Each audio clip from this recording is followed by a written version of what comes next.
sistem imun itu bekerja dengan baik, terus dia menjaga tumbuh kembangnya yang jelek-jeleknya. Jadi makhluk-makhluk yang kecil-kecil banget itu ada yang berbahaya, ada yang tidak, ada yang sedang-sedang aja gitu. Nah, kalau yang berbahaya, misalnya kalau di saluran pencernaan kemakan gitu, misalnya dia bisa bikin tipes gitu kan. Nah, yang itu kuman-kuman dan bakteri-bakteri yang bisa menimbulkan penyakit itu biasanya tidak ada di kulit maupun di dalam tubuh kita secara alami, ya. Jadi begitu ada, berarti kita entah kemakan, entah kesenggol. Jadi si bakteri, virus, kuman, jamur itu bisa pindah ke kulit kita sehingga menimbulkan penyakit.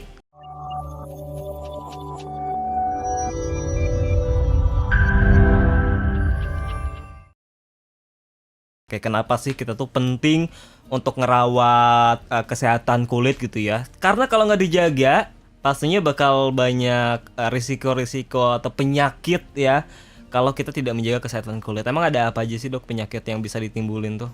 Nah, sebenarnya kulit kita itu seperti kebun binatang mini. Wow, Wah. kebun binatang. Ada binatang apa aja memang di kulit kita ada tuh? binatang yang saking kecilnya kita lihat nggak ada sebenarnya, ya. Ada apa aja? Jadi ada bakteri, nggak cuma binatang, ada tumbuhan juga. Tumbuhan? Iya. Serius dok? Ada bakteri, ada virus, ada jamur, ada parasit, gitu kan. Jamur. Jamur kuping gitu kan. Tunggu, jamur enoki. Kalau kulit kita sehat, itu masih ada nggak binatang-binatang gitu? Ada. Oh, jadi terlepas dari sehat atau tidak, itu selalu akan ada si kebun binatang itu tuh. Iya. Oh gitu. Jadi kebun binatang kita itu tuh kalau bahasa kerennya probiotik. Oh, probiotik. Cuman kan kita taunya kalau probiotik kan di saluran pencernaan. Memang iya, probiotik yang di tubuh kita seluruhnya itu sebagian besar memang mangkalnya di saluran pencernaan. Mungkin sekitar hampir 70% di saluran pencernaan. Tunggu deh, kalau kulit kita sehat sekalipun tetap ada binatangnya, terus sama aja dong bikin sakit juga ujung-ujungnya. Ini dia. Makanya probiotik itu sebetulnya kan makhluk-makhluk yang tadi ya. Ada bakteri, ada virus, ada bakteri, ada jamur yang memberikan fungsi untuk tubuh kita. Nah, kalau di saluran pencernaan dia membantu proses penyerapan, dia membantu memberikan kita zat-zat yang berfungsi untuk mengatur metabolisme, untuk mengatur mood, untuk mengatur sel-sel di lapisan dalam usus memberi makan gitu, untuk membantu sintesis berbagai macam vitamin gitu. Jadi fungsinya kalau di usus seperti itu. Tapi kalau di kulit dia fungsinya membuat sistem imun itu bekerja dengan baik, terus dia menjaga tumbuh kembangnya yang jelek-jeleknya. Jadi makhluk-makhluk yang kecil-kecil banget itu ada yang berbahaya, ada yang tidak, ada yang sedang-sedang aja gitu. Nah, kalau yang berbahaya, misalnya kalau di saluran pencernaan kemakan gitu, misalnya dia bisa bikin tipes gitu kan. Nah, yang itu kuman-kuman dan bakteri-bakteri yang bisa menimbulkan penyakit itu biasanya tidak ada di kulit maupun di dalam tubuh kita secara alami, ya. Jadi begitu ada, berarti kita entah kemakan, entah kesenggol. Jadi si bakteri, virus, kuman, jamur itu bisa pindah ke kulit kita sehingga menimbulkan penyakit gitu. Nah, masalahnya kulit kita sendiri ada bakteri baiknya, bakteri, virus, jamur yang baik. Nah, ketika si yang jahat itu masuk, entah karena sentuhan atau entah karena kalau masuk ke dalam tubuh, sistem tubuh kita terhirup lewat hidung atau tertelan lewat makanan atau kalau di sekitar alat kelamin atau di sekitar alat pembuangan urin maupun feses, itu bisa melalui kontak-kontak macam-macam kontak lah ya. Masuklah si yang jahat-jahat itu tapi tidak serta-merta langsung menimbulkan penyakit. Penyakit. Nah, si bakteri, virus maupun jamur yang jahat yang masuk itu biasanya diperangi dulu sama yang, yang probiotik baik-baik. yang baik. Oke. Nah, makanya sangat penting menjaga keseimbangan yang baik itu supaya jumlahnya itu optimal. Jangan yang baiknya dimusnahkan dalam tanda kutip ya, misalnya. Nah, salah satu yang paling sering memusnahkan probiotik itu adalah penggunaan antibiotik yang tidak pada tempatnya. Karena antibiotik diminum, Iya. yang musnah itu bukan hanya yang baik, tapi bukan hanya yang jahat, tapi yang baik juga ikut musnah. Oke. Nah, kalau udah musnah, untuk kembali lagi itu dibutuhkan waktu untuk dia berkembang biak lagi.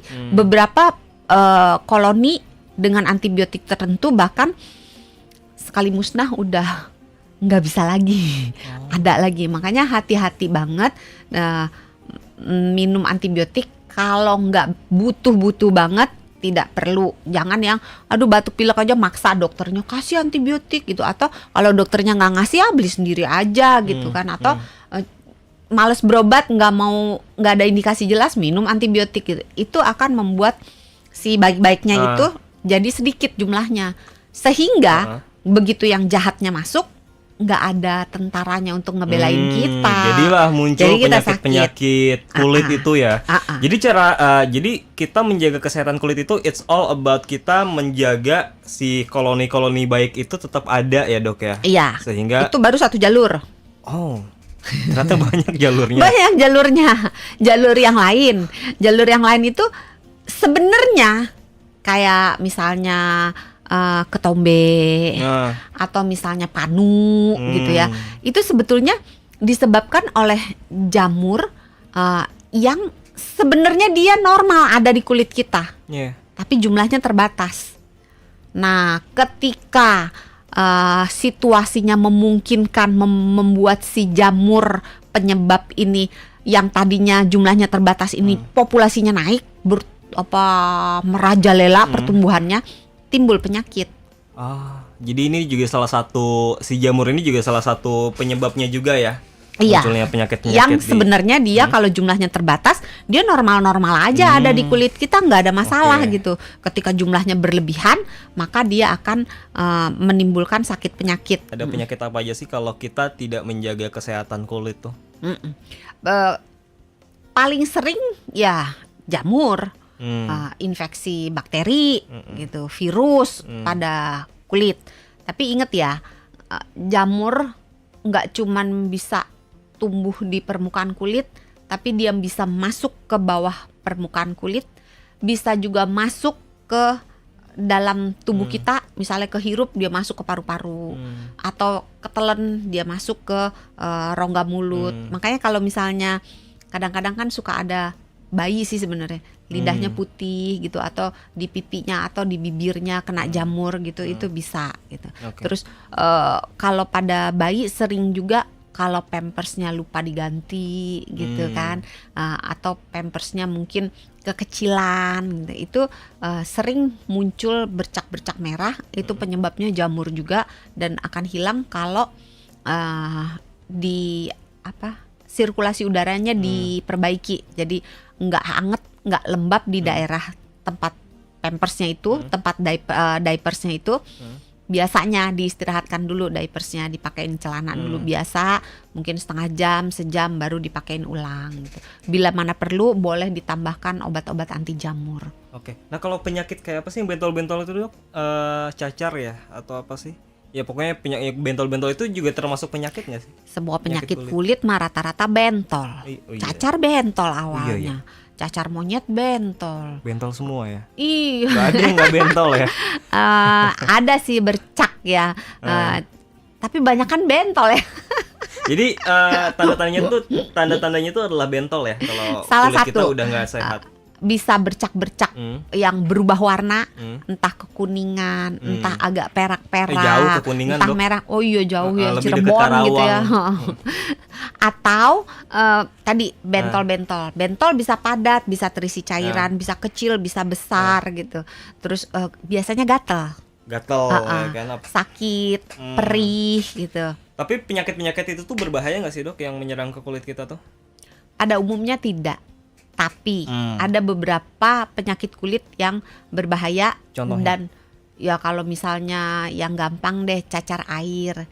Cacar air itu kalau pada anak-anak usia sekolah gitu kan, dia kena cacar air udah penuh aja masih lari sana lari sini, masih main gitu, masih aktif. Tapi dengan berjalan umur, kalau misalnya katakan udah opa-opa, oma-oma, kalau kena cacar air itu sakitnya luar biasa gitu. Kalau kanker kulit itu disebabkan oleh tidak menjaga kesehatan kulit juga nggak dok?